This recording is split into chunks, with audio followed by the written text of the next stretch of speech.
155 से भी बा कि ऐसन कहिले बड़े तहला का तारीफ करेला संसार।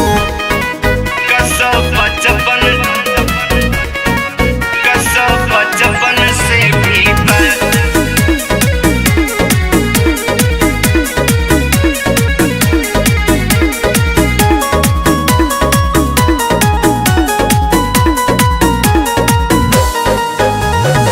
लाइन लेंथ गजब के निकल बड़े हुनर बाज हो।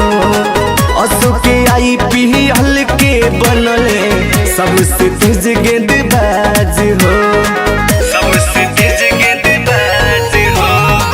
लाइन लेंथ गजब के निकल बड़े हुनर बाज हो।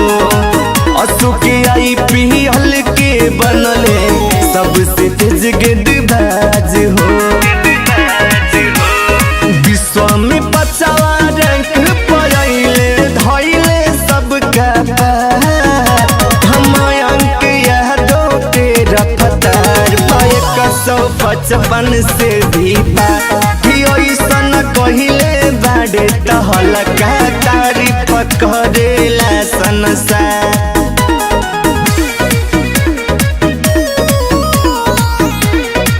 155 से भी बा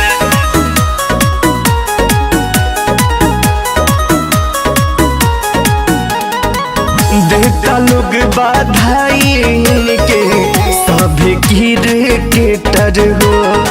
भारत के मिलल बहिरा बाटे सबका से बेटर हो, सबका से बेटर हो।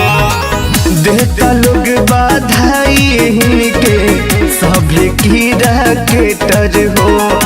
भारत के मिलल बहिरा बाटे सबका से बेटर हो, बेटर हो। अजय अंकित कहता सब ही बालर बड़े सुंदर। हम अंक भैया के रफ्तार 155 से भी बा। तम अंक भैया के रफ्तार 155 से